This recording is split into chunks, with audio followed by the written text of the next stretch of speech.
pemirsa Unhas TV, senang sekali saya Zara Sabita Suceng dapat kembali menyapa Anda bertemu tokoh baru, cerita baru, Unhas Figur.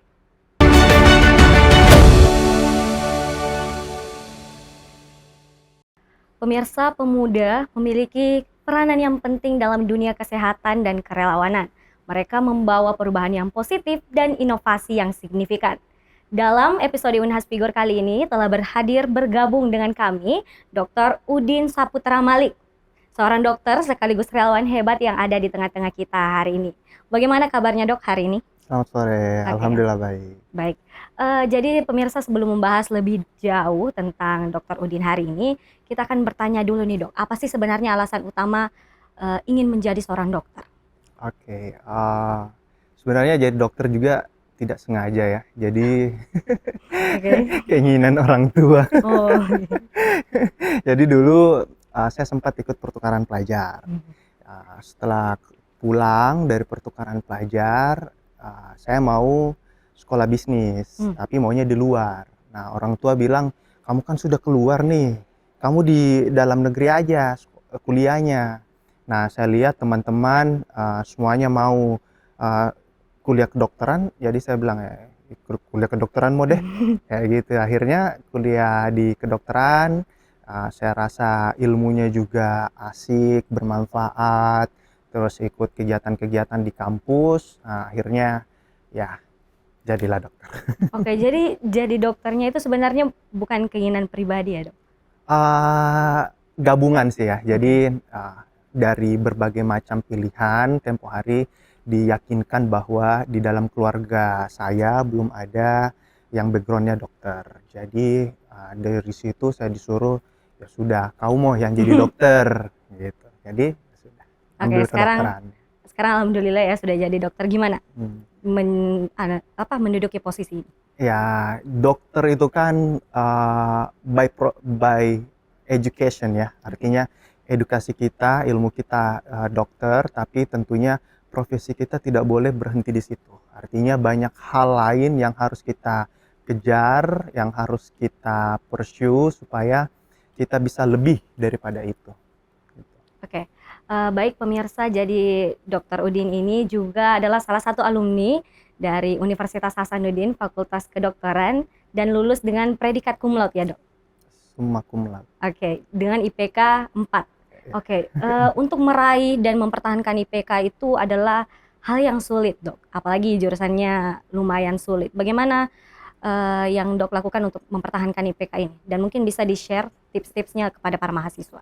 Ya, sebenarnya IPK itu adalah hal yang sekian yang kita pikirkan ketika kita menempuh kuliah kedokteran. Yang paling pertama sebenarnya adalah bagaimana supaya bisa lulus. Itu saja dulu. Bagaimana kita bisa lulus, bagaimana kita bisa pahami perjalanan penyakit dan pengobatan seorang pasien, dan tentunya bagaimana membantu pasien itu yang selalu menjadi concern kita. Tapi saya punya prinsip bahwa setiap tantangan, yang saya artikan setiap bagian itu kita harus berikan yang kita terbaik gitu. Akhirnya dengan berbagai macam metode pembelajaran, mulai dari menghafal, kemudian drill, latihan, dan seterusnya, dari satu bagian ke bagian lain itu lumayan bertahan nilainya, sampai terakhir juga saya bilang, semua ini artinya ini sebuah tidak sengaja juga, tapi ya prinsipnya adalah setiap tantangan itu kita berikan yang terbaik dari yang kita bisa lakukan. Oke, jadi kita juga ingin tahu sebenarnya dok ini tipe mahasiswa yang seperti apa sih dok? Atau yang fokus di hal akademisi saja atau sibuk berorganisasi juga? Saya tipikal yang sangat sibuk berorganisasi. Sampai pernah candain sama keluarga, kamu itu Din keluar sebelum orang tua bangun dan pulang setelah orang tua tidur. Jadi terbaliknya biasa gitu. Bahkan ada juga yang bilang, mau kok dihapus dari kakakmu kan, tidak pernah pulang ke rumah, pulang saya pergi ganti baju, saya pergi lagi. Tapi kan saya bilang tidak semua juga pembelajaran itu kita dapat di bangku kuliah. Jadi memang kita harus berorganisasi, apalagi memang kemarin itu saya tekadkan bahwa waktu saya SMP dan SMA kan itu saya ya lumayan bureng ya. Oke. Bureng, saya uh, kelas akselerasi yang selalu dituntut 2 minggu ujian, akhirnya waktu untuk bersosialisasi juga kurang. Jadi pas masuk di kuliah, saya bilang harus tak bersosialisasi di kuliah.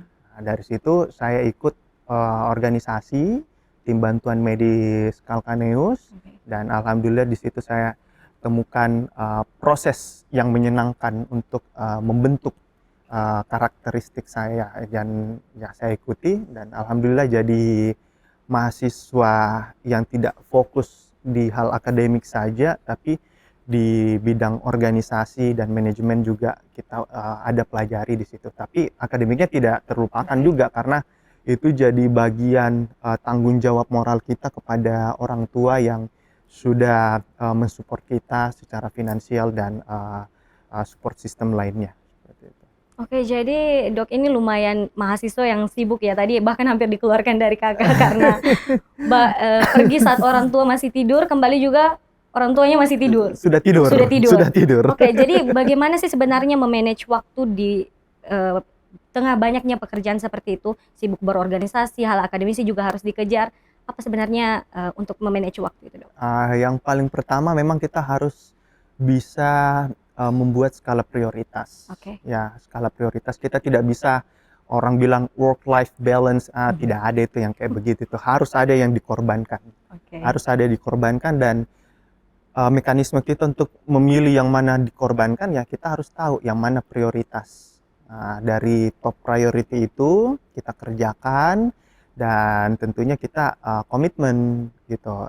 Saya salah satu tips yang saya selalu ajarkan dan selalu saya terapkan adalah kita tidak boleh terlalu multitasking pada waktu mengerjakan sesuatu, apalagi saya laki-laki, kemampuan multitasking kita itu sangat terbatas. Jadi ketika kita melakukan suatu hal itu kita harus fokus. Jadi contohnya kalau saya di jam kuliah, saya betul-betul kuliah.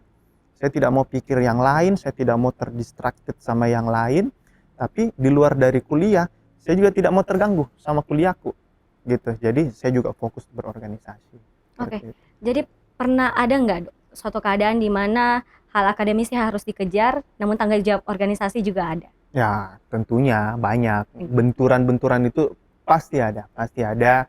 Dan ya kembali lagi kita nantinya, ya saya tidak tahu konteksnya sekarang ya, apalagi mendengar curhatan-curhatan dari adik-adik junior sekarang di fakultas. Memang sistemnya sudah berubah, challenge-nya juga sudah berubah, ekosistemnya juga sudah berubah, tapi satu hal yang tidak berubah adalah ilmu itu tidak bisa kita dapatkan hanya di bangku kuliah saja. Jadi kita harus manfaatkan kita punya waktu supaya ke depannya kita bisa menjadi lulusan yang mempunyai value, lulusan yang mempunyai nilai lebih. Karena kalau sekedar nilai di atas kertas itu semua orang bisa dapatkan, tapi apa yang membuat kita lebih dari nilai di atas kertas itu harus kita perjuangkan. Oke, baik. Jadi pemirsa, Dr. Udin ini juga aktif sebagai relawan ya, Dok. Bahkan dalam data yang kami dapatkan sempat aktif turun pada tahun 2018 saat terjadi gempa Lombok ya, Dok. Kami ingin bertanya, apa sih alasan kenapa Dok aktif untuk menjadi seorang relawan? Ya, jadi untuk yang belum tahu tentang tim bantuan medis Calcaneus itu adalah organisasi di dalam kedokteran yang mengajarkan kita untuk turun tim medis. Tim medis itu ada yang sifatnya emergensi, contohnya kalau ada kebakaran, bencana, dan lain sebagainya. Nah, semenjak di bangku kuliah saya itu sudah turun kegiatan-kegiatan seperti itu. Saya awalnya juga ya karena kita junior, ya bisa dibilang kita ngikutin senior kita. Jadi ketika pertama kali turun, dari situ saya ibaratnya menemukan kebahagiaan gitu. Ketika kita turun, kita bantu orang tersebut kemudian tersenyum, orang tersebut menunjukkan gratitude-nya, apresiasinya kepada kita, itu menurut saya sebuah perasaan yang jarang didapatkan dengan aktivitas pada umumnya. Jadi dengan berkerelawanan itu kita bisa lebih bersyukur lagi, terus sekaligus juga merefleksikan diri bahwa kita ini manusia membutuhkan manusia lain. Oke, baik. Jadi sudah sering turun ya, Dok, untuk misalnya ketika ada bencana. Ya, alhamdulillah. Oke, jadi mungkin bisa diceritakan, Dok, salah satu pengalaman yang paling Dok ingat ketika turun langsung menjadi relawan. Yang paling berkesan itu waktu turun gempa Palu.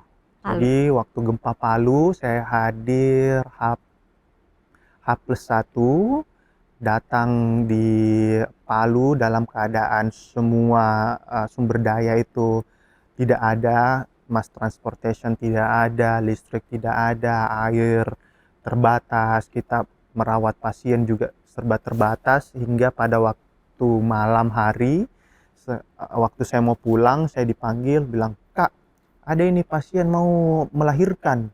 Pas saya lihat, ternyata satu bayinya sudah keluar, tinggal satu lagi, jadi dia lahiran kembar di luar tenda, dalam keadaan mati lampu, tidak ada listrik, tidak tahu alat-alat semua di mana. Dia dilahirkan di atas velvet bed, yang bed lipat ala tentara itu, dalam keadaan semua bersimpah darah sampai kepalanya. Di situ saya betul-betul menangis bahwa perjuangan seorang ibu itu seperti ini loh, gitu loh. Ditambah lagi ini dalam keadaan bencana, melahirkan anak kembar, dan alhamdulillah selamat. Oke, jadi melalui menjadi seorang relawan pada gempa Palu, Dok belajar ya bahwa seorang ibu sangat berjasa untuk anaknya. Apakah ada pelajaran lain, Dok, yang pernah Dok dapatkan ketika turun langsung menjadi seorang relawan? Ya, kalau pelajaran kemanusiaan tentunya banyak sekali ya, tapi di luar dari pelajaran kemanusiaan, turun ke konteks bencana itu mengajarkan kita manajemen krisis, ya, krisis manajemen, di mana di situ membutuhkan jiwa dan kemampuan leadership serta manajemen sumber daya yang menurut saya menempatkan kita pada situasi yang serba terbatas, situasi yang tidak mudah, di luar dari kenormalan, tapi itu yang akhirnya bisa membentuk beberapa skill yang menurut saya akhirnya bermanfaat jika digunakan di konteks kehidupan normal, gitu. Jadi paling terasa itu adalah ya pertama leadership ya, jadi terbentuk, kemudian komunikasi, advokasi, negosiasi itu betul-betul terasah, dan manajemen dari sumber daya yang kita miliki itu bisa semakin terstruktur dan tersistematis. Oke, jadi Dok begini, kami tertarik sekali ya dengan pengalaman sebagai relawannya, Dok. Apa tantangan yang paling besar ketika yang Dok temui ketika berada di lapangan? Tantangan yang paling besar memang ada di koordinasi ya, karena dalam konteks turun sebagai relawan kebencanaan itu kita harus menggandeng banyak stakeholder, ya. Kemudian kita harus berpacu dengan waktu, dan berikutnya adalah kita bekerja dalam kondisi yang serba tidak pasti dan serba tidak aman, gitu. Jadi untuk selalu stay conscious, tetap alert, kemudian tetap fokus, itu yang harus menjadi prioritas kita, karena ya kita mau tolong orang, ya otomatis kita harus menjaga keselamatan diri kita dulu sendiri, gitu. Jadi itu yang menurut saya yang paling banyak dipelajari. Oke, jadi sampai saat ini masih aktif ya, Dok, sebagai relawan? Alhamdulillah masih aktif di beberapa bencana yang saya berdoa semoga tidak ada dulu, tidak ada dalam dekat-dekat ini, kalau bisa tidak ada.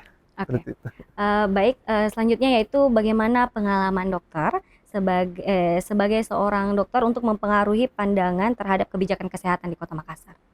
Ya, jadi berbicara tentang konteks kebijakan Ya. kesehatan itu kan kita berbicara tentang life cycle, siklus kehidupan di mana anak bayi punya masalahnya, dewasa punya masalahnya, orang tua punya masalahnya. Jadi untuk melihat dari semua masalah itu, saya melihat ada satu benang merah yang menurut saya eh, memang patut dijadikan isu prioritas. Yang pertama adalah jaminan kesehatan.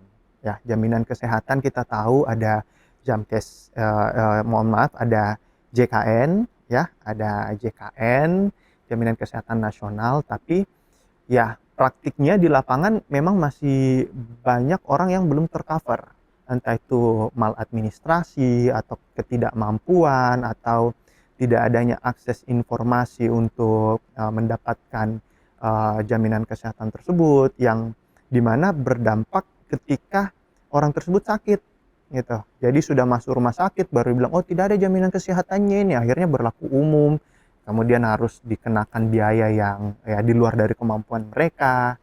Menurut saya ini menjadi suatu isu bahwa kita harus mempunyai kebijakan yang memang berpihak kepada masyarakat-masyarakat yang kurang mampu. Di luar dari situ, ya saya juga melihat isu stunting masih sangat prioritas, karena ini akan membentuk generasi kita ke depannya, ya bukan sekarang tapi ya 10-20 tahun ke depannya. Jadi itu juga yang menurut saya, ini tahun 2024 loh, ini udah harus selesai loh gitu. Dan akhirnya ya kemarin dengan kerjasama beberapa pihak, pemerintah, relawan, swasta, akhirnya kita ada breakthrough, ada inovasi. Kita bikin program namanya Satu Anak Satu Warung Makan, di mana konsepnya adalah warung makan berbagi gitu. Ketika mereka berbagi, kita akhirnya bisa menyediakan makanan tambahan untuk anak terindikasi stunting itu, sehingga di periode saya kemarin itu kita bisa intervensi sampai 50% keluar dari zona stunting. Oke, jadi untuk permasalahan stunting ini sudah diterapkan satu anak satu Warung makan. Oke, satu warung makan. Kemudian apa yang solusi yang Dok tawarkan untuk permasalahan terkait tadi jaminan kesehatan yang belum banyak mengcover secara keseluruhan? Ya, jadi yang pertama tentunya kemudahan dalam perurusan administrasi ya, baik itu dari tingkatan kelurahan hingga ke dinas, itu memang harus dibuatkan sistem yang terintegrasi sehingga masyarakat ini tidak terbebani dengan yang namanya hidden cost. Hidden cost itu artinya ya memang jaminan kesehatan ini gratis, tapi untuk mendapatkan jaminan kesehatan itu dia harus ke sini, harus ke sana. Otomatis itu pertama makan waktu, kedua makan biaya gitu.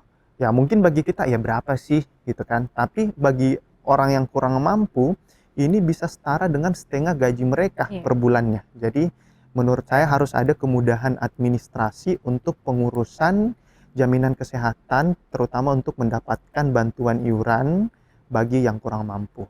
Seperti itu. Oke, baik pemirsa, setelah jeda berikut kita akan membahas bagaimana keterlibatan Dr. Udin dalam dunia politik. Jangan kemana-mana, hanya di Unhas Figur.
Baik pemirsa, kembali lagi bersama kami dalam Unhas Figur. Jadi pemirsa, Dr. Rudin ini selain aktif dalam dunia kesehatan dan kerelawanan, beliau juga aktif dalam dunia politik. Bahkan sempat mencalonkan diri sebagai anggota DPRD Kota Makassar. Ya. Apa sih alasan utamanya untuk ikut terjun dalam dunia politik? Ya, jadi masuk dalam lingkungan politik, keluarga politik itu memang menuntut kita belajar banyak hal ya, termasuk apa sih kegunaan politik. Saya melihat politik itu adalah salah satu jalan untuk mengamplifikasi gerakan-gerakan kebaikan yang kita sudah lakukan. Dan ya memang kalau dibilang politik itu sebenarnya kita dari mahasiswa kan sudah Iya. berpolitik ya. Kita mau ngurus sesuatu, kita mau rapat BEM itu kan itu politik itu sebenarnya. Nah, ketika saya masuk di lingkungan politik itu, saya sadar bahwa politik ini bisa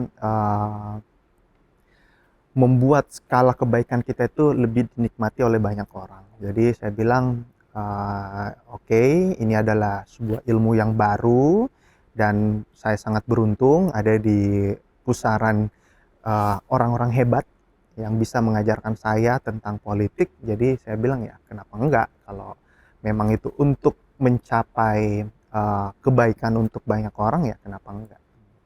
Oke, jadi alasannya Prof, alasannya Dok. Dok, amin ya. Jadi alasannya Dok untuk terjun dalam dunia politik adalah untuk memperluas skala kebaikan ya. Iya. Apakah dorongan keluarga juga begitu kuat? Ya tentunya dorongan keluarga itu sangat penting ya. Oke. Ya, saya lihat uh, mertua saya begitu suportif, istri saya juga suportif, kemudian lingkungan juga sangat suportif. Jadi ini adalah sebuah momentum juga yang memang sangat sayang apabila dilewatkan selagi kita dikelilingi oleh begitu banyak aktor-aktor hebat dalam dunia perpolitikan. Jadi ya kita harus menyerap ilmu dan kesempatannya. Oke. Jadi pertanyaan selanjutnya Dok, bagaimana Dok memanage waktu antara praktek medis, kegiatan kerelawanan, dan dunia politik? Ya, jadi saya juga baru sadari kalau politik itu bisa dibilang tidak ada jam kerjanya. Most of the time kita berpikir, most of the time kita bertindak. Jadi kalau dibilang bagaimana cara mengaturnya, ya kita lihat lagi prinsip ketika kita waktu kuliah kemarin, yang mana prioritas, yang kemudian mana menuntut kehadiran kita. Jadi ya pintar-pintarnya kita mengatur antara ya segmen kegiatan yang satu dengan segmen kegiatan yang lain. Oke, sebagai seorang dokter yang terjun dalam dunia politik, apakah ada perjuangan untuk isu-isu kesehatan dalam dunia politik, Dok?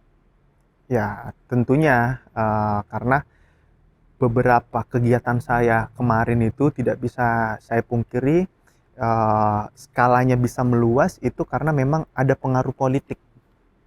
Baik itu sebagai person maupun sebagai bagian dari keluarga politik, menurut saya sangat berpengaruh, terutama ketika saya menggaungkan tentang isu stunting di Kota Makassar, sehingga akhirnya muncul ya sebenarnya sudah lama muncul, tapi kehadiran isu tersebut akhirnya bisa lebih dikenali oleh masyarakat luas, ya tentunya karena pengaruh politik.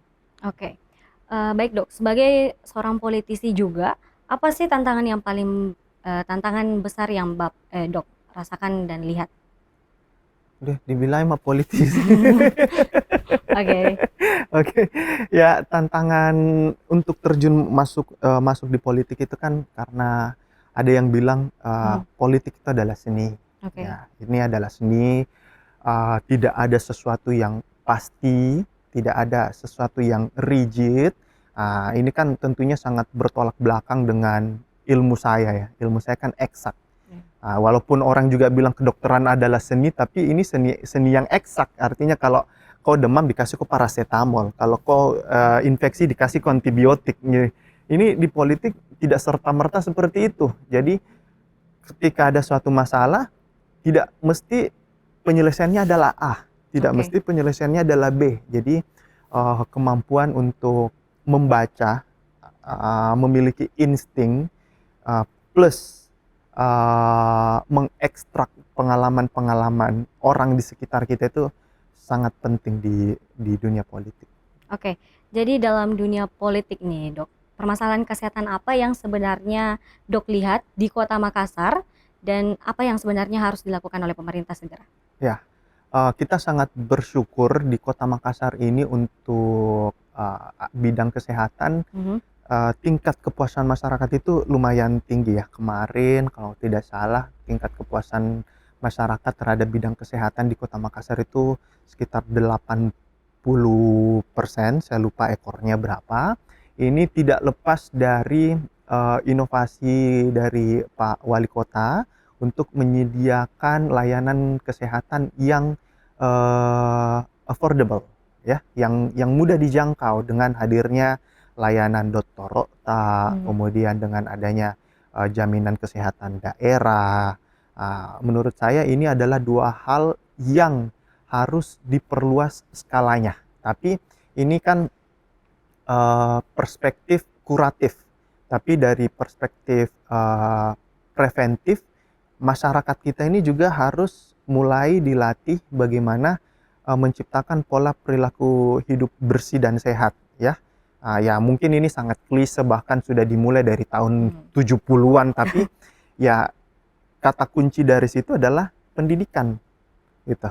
Ya banyak orang bilang, loh bicara kesehatan kok pendidikan? Ya memang kita bisa sehat kalau kita terdidik dengan baik gitu. Ya belum tentu pendidikan formal ya, tapi yang saya lihat adalah kita harus memajukan pendidikan baik itu dari usia dini maupun seterusnya supaya kita bisa menjadi masyarakat yang sehat. Oke, selanjutnya apa harapan dokter untuk kesehatan di kota Makassar yang akan datang? Ya tentunya kita mendambakan selain masyarakat mendapatkan layanan kesehatan yang optimal, saya berharap Makassar ke depannya ini bisa menjadi health tourism center. Jadi pusat wisata kesehatan. Kenapa? Karena Makassar itu kan adalah pintu gerbang Indonesia Timur, di mana ya pusat perekonomian, perdagangan ada di Kota Makassar. Tapi satu hal lagi, Kota Makassar ini pengampuh bagi kawasan Indonesia Timur, sehingga dengan pesatnya pertumbuhan industri kesehatan, saya berharap ke depannya kita bisa mendatangkan wisatawan untuk datang ke Makassar, menyumbangkan pendapatan mereka, spending mereka di kota Makassar, sehingga Makassar ke depannya bisa maju lagi dengan ditopang dari industri pariwisata kesehatan. Oke, selanjutnya dok, bagaimana dokter akan melibatkan para pemuda dan generasi muda dalam upaya kesehatan dan pembangunan kota Makassar? Ya, pemuda ini kan kalau kita lihat memang salah satu fungsinya adalah agent of change ya. Tapi bagaimana mengubah mereka ini, mereka membutuhkan titian, jembatan gitu. Kita kalau berdebat lintas generasi kan selalu dibilang, kok masih anak muda, tidak ada pengalamanmu. Nah itu yang selalu membentur kita gitu. Padahal ya oke, itu benar gitu. Tapi sekarang siapa yang mau jembatani antara orang yang punya visi baru, cara berpikir baru dengan orang yang punya pengalaman? Itu kita harus jadi jembatan. Nah, saya melihat salah satu peran saya di situ adalah menjadi jembatan. Jadi bagaimana mengekstraksi pemikiran-pemikiran anak muda ini untuk kemudian diimplementasikan menjadi sebuah program yang at the end of the day menjadi win-win solution, baik itu bagi generasi muda maupun generasi yang terlebih dahulu. Oke, baik dok, pertanyaan terakhir, bagaimana perasaan dok untuk menjadi bagian keluarga dari salah satu figur ternama yang ada di kota Makassar, Pak Dhani Pomanto? Senang, pasti senang, sekaligus juga menjadi sebuah tantangan ya, karena